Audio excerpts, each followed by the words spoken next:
Hello, welcome back to my sketching tips and tricks video series. And in the second video, we're going to talk about circles and ellipses.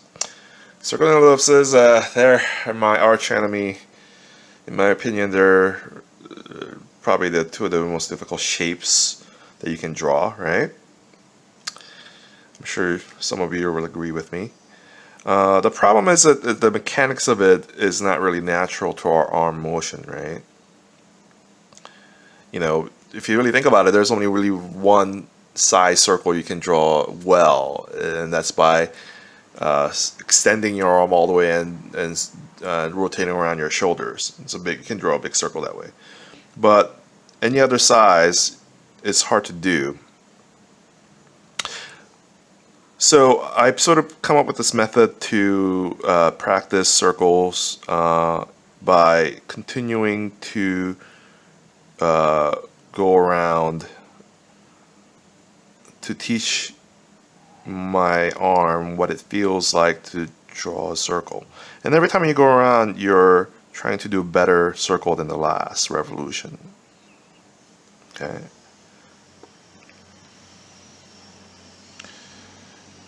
And much like the straight line exercises from previous video, I'm using speed.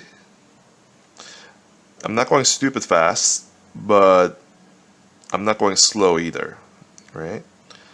And also, I'm not locking any of my articulation points on my arm. In fact, you can see that I'm never resting my hand on the screen here, because if you do that, you can only do small size circles well. If you try to do a bigger size, then you're fighting your resting palm and you end up doing lopsided shapes.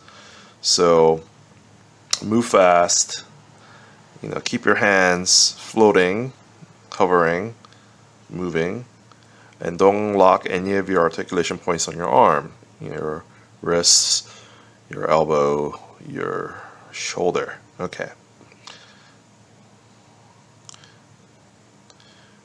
So after you've done that for a while, you sort of gotten used to what a circle feels like, you can move on to ellipses. Well, let's talk about what ellipses first. Actually, before we get into that, let's talk about relationship between a circle and a square. Okay, let's say this is a good square, which it is not, but let's just pretend for a moment it is. And everybody knows, hopefully, how to find the center point of a square. Let me see if I can undo here. Alright, is to connect the corners diagonally. Hey, where are you going? Come back. Right? And that's the center. And using that center, you can also draw parallel lines to the other sides, and thus you can find the center of those sides. And if you use those sides, you can place a circle in that square. And when you do that properly, the circle will meet the center points of the sides perfectly. Okay? That's the relationship between a circle and a square. Now, what is an ellipse? Ellipse is not an oval. Oval can be an ellipse. Ellipse can be an oval, but more correctly, ellipse is... stop moving. What ellipse is, see, this is a square in perspective. And I have, using the same methodology, figured out the midpoints of the sides. And then try that again. I have placed a circle in that square in perspective. So, and if you look at it, that's an ellipse. So what is an ellipse? Ellipse is circle in perspective.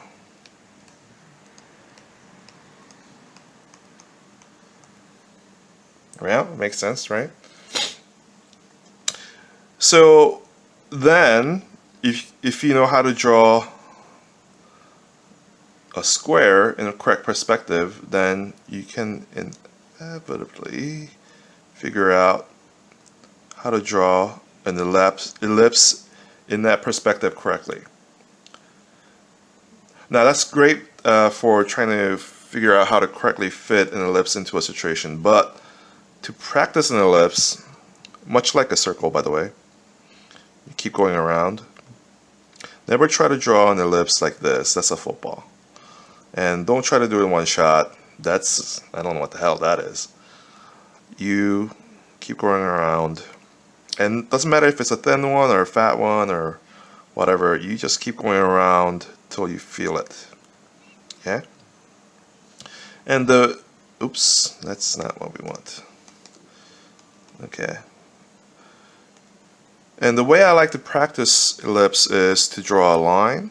By the way, anatomy of ellipse is that you got a line and they got a perpendicular line, and then you draw an ellipse around it. These four sides must be equal. This is going to equal to this. This is going to equal to this. This is going to equal to this. Okay, that's a proper ellipse construction. Okay, and these are called axes, major and minor axes. Just have to remember that when you draw a major and minor axis, that they are perpendicular to each other. Okay, so you can't do one of these jobs and do that. No, you have to do it perpendicular, and then you can draw an ellipse there, or a fat one. Just make sure that these are the same when you fold it together. Okay, so what I like to do to practice these is to draw a line and then draw a bunch of perpendicular lines to do major and minor axes, and then I just go and draw a bunch of different sizes and degrees ellipses. And you can just fill the page like this, you know.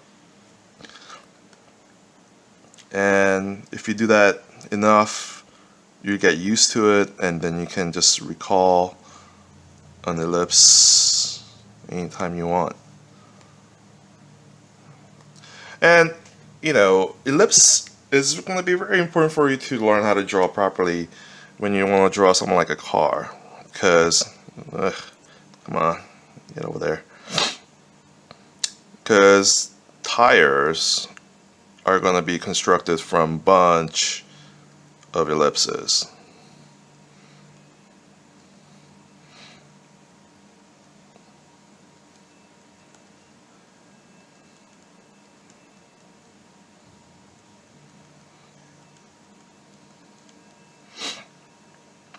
And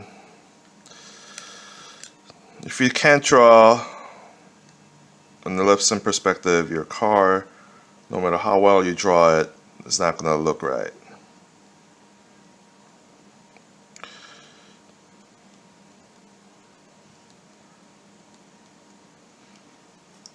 Right?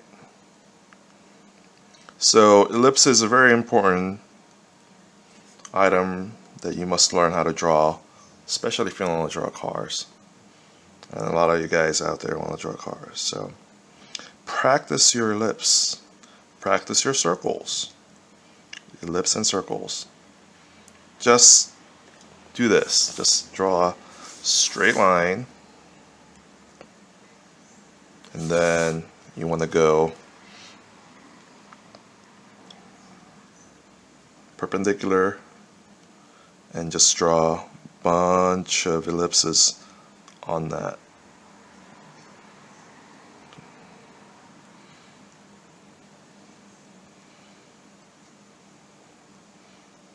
Just practice like this and just keep going. Practice every day, okay? And then eventually your muscles will learn what it feels like to draw those things. Alright, I think that video went long enough. Alright, thanks for watching and keep coming back for more tips and tricks.